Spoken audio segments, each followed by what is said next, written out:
Just spell out whether or not some of the growth that you saw, particularly Halloween being a bit of a blowout, if you can continue that, and why not at the same sort of pace going into the final quarter? You know, hey, Carolyn, it's good to see you. I actually think it's going to accelerate. And, you never really know, but I can tell you for the couple of weeks leading up to Halloween this year, we actually saw record bookings in our company's history.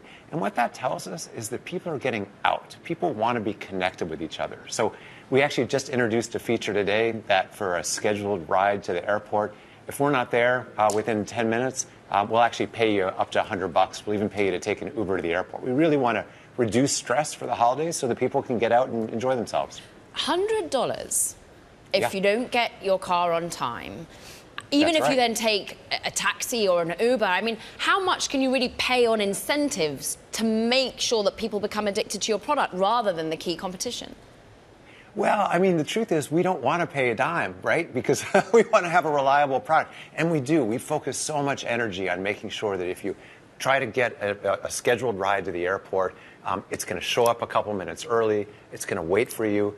It'll help you with your luggage if you need to. That's what our drivers do so well. So, our goal isn't to pay out incentives. Our goal is to get you to the airport. But if for whatever reason, traffic jam or whatever, things get backed up, we'll get you there anyway, even if you have to take an Uber. David, I think we kind of learned quite a lot about Lyft last night, the new data on gross bookings and on ridership.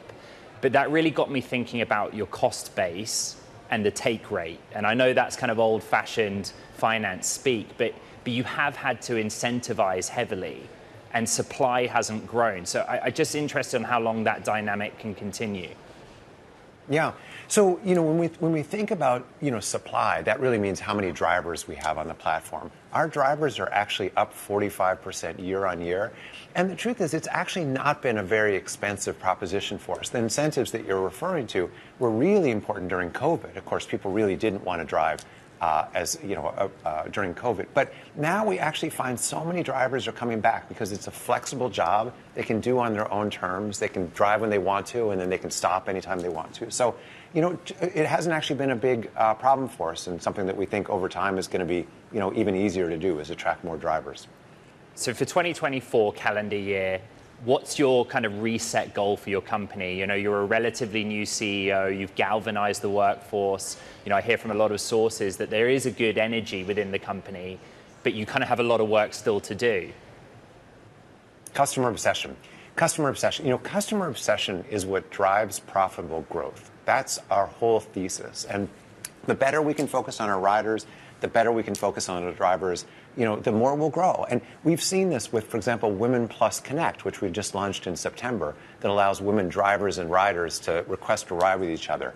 People love that feature. Drivers love it because they can drive and feel comfortable, women drivers and riders for exactly the same reason. So these are the sorts of initiatives that are so customer focused, focusing on, of course, 50% of the population, the women population, that can really continue to drive satisfaction and therefore use of driving with Lyft and riding with Lyft. David, I'm an obsessed customer when it comes to my bike. And I could send daily messages about docks not quite working. And I can imagine that it's a really hard infrastructure to try and create a perfect scenario for every rider at the moment, particularly in New York City, for example. Are you thinking of partnerships when it comes to the bikes? Are you thinking of divesting of that particular part of the business? Yeah, so, I love the fact that you're a big cyclist. I know that you are. And by the way, you're not alone. In New York City, we typically provide about 160,000 rides a day, right? That's as big as a lot of public transit systems are. So it's a really significant thing for a lot of our riders. But as you say, it is, sort of a complicated business. We're actually putting in new docks in New York. I don't know if you've seen them yet, but they're easier to dock. They actually charge up the electric bikes, which are a huge source of growth. But anyway, to your question of are we looking to partner? We are. We're looking to partner with organizations that can really continue to invest in the infrastructure that's needed so that e-bikes can be even more popular tomorrow than they are today. David, I'm sorry, I want to go back to the supply issue because I'm reading the sell-side reaction. And even with Women Plus Connect, I see that as kind of a driver for ridership. But I wonder if that initiative has also brought more women drivers to your platform and made you more competitive on the supply side too. It sure has. And it's such a good point because, look, only 23% of our drivers are women today. And by the way, they only drive 15% of hours. So what does that tell? Even though it's a great job, right? Because it's flexible, you can log in when you want to, you can log off, you can pick your kids up from school, you can go to your other job, whatever it is you want to do.